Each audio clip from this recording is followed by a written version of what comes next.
The news day continues here on One News Now. I am Mon Gualvez. The Philippines has developed a strong population immunity against the new COVID variants, according to one health expert. Infectious disease expert Dr. Ron Jean Solante told 1PH that Filipinos are likely well protected against severe COVID-19 infections since most are already vaccinated and boosted. Despite this, Solante urged the public to still wear face masks and observe health protocols to avoid contracting the virus. Ilang waves na ba tayo? Ilang Omicron sa tayong na detect dito. Yet ang mga hospital natin hindi napupuno for several months now, and to me that it's not that significant compared to the Delta. So I mean, we have a better population immunity compared to China in terms of the protection that we have with vaccine and exposure to several of these Omicron subvariants. Solante also reminded the public to remain vigilant against COVID-19 as they celebrate the holidays with their loved ones. Ma-advise ko lang, no? You can party, but siguro after those things na you have done, always monitor kung may mga symptoms, you isolate yourself. If there are vulnerable people in the family na magka-symptoms, consult the doctor and have them investigated if they have COVID and take antiviral agent.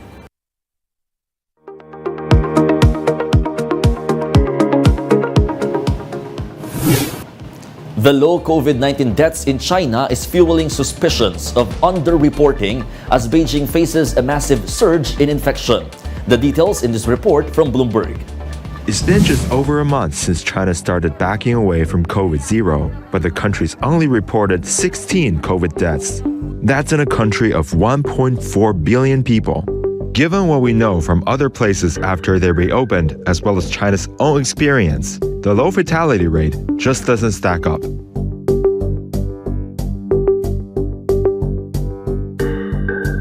You have a situation basically where we're almost flying blind when it comes to the COVID data in China.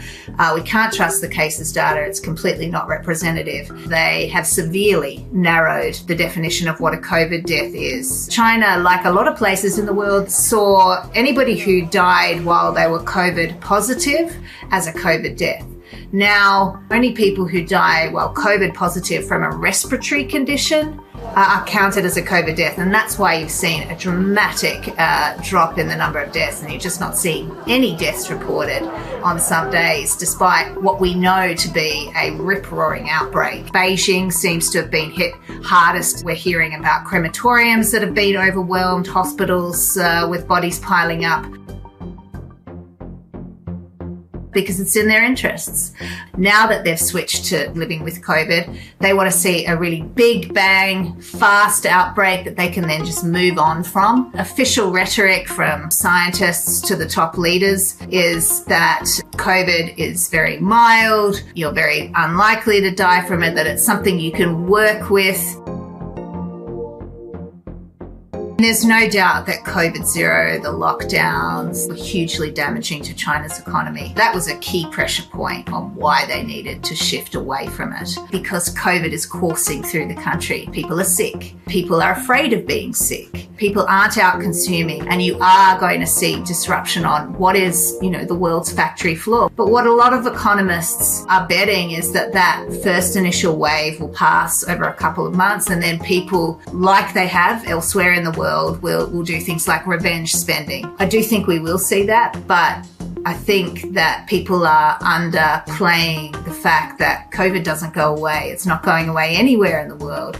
So that's something China will have to grapple with.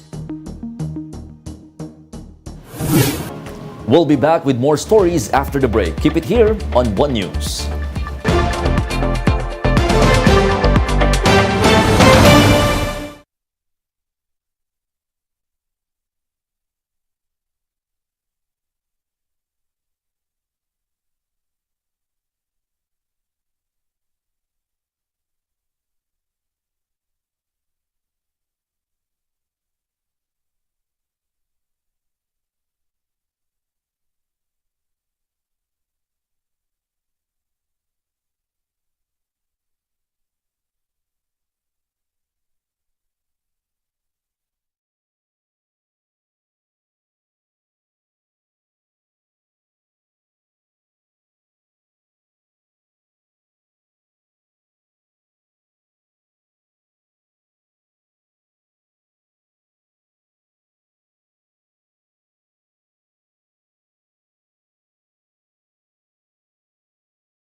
You're still watching One News Now. I am Mon Gualvez. The national government is looking to borrow $600 million from the World Bank.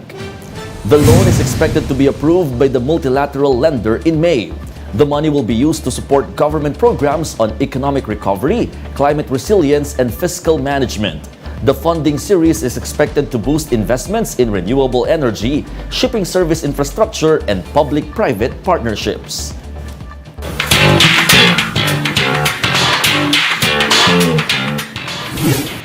The Eraserheads reunion concert Huling El Bimbo was a certified hit among fans. More in this report by MJ Marfori.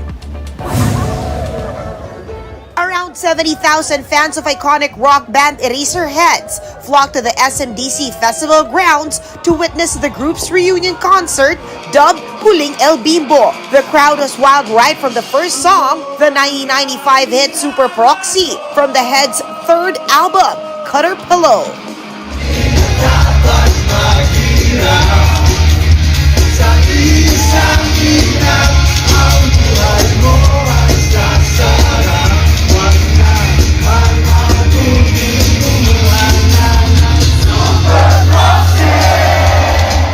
The late rapper Francis Magalona, who is a friend of the band, was featured in a hologram. Francis M's son Elmo, who also performed on stage, says that the experience was nothing short of unbelievable.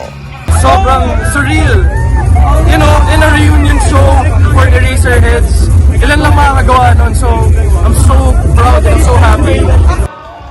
The band played most of the tracks from the Cutter Pillow album in the first set, which included hits like Overdrive,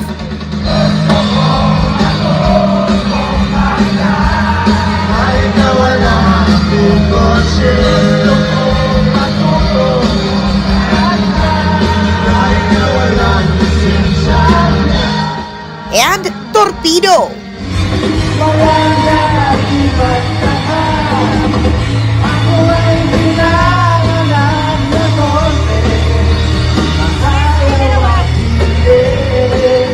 With a heavy volume of fans in the area, security personnel were present to manage the crowd. Food stalls were also put up for hungry and thirsty fans. The concert lasted for 3 hours and featured 31 songs, including a special number with Gary Valenciano. The reunion was also witnessed by fans at home via the Smart Livestream app and Signal TV pay-per-view. For News 5, MJ Marfori, we are One News. And those are the top stories of the hour. Join us later at 12 noon as we continue to monitor the day's biggest stories. You can also catch One News on the Signal Play app. Register for a free account now at www.signalplay.com and stream One News live anytime, anywhere. I am Mon Gualvez. We are One News.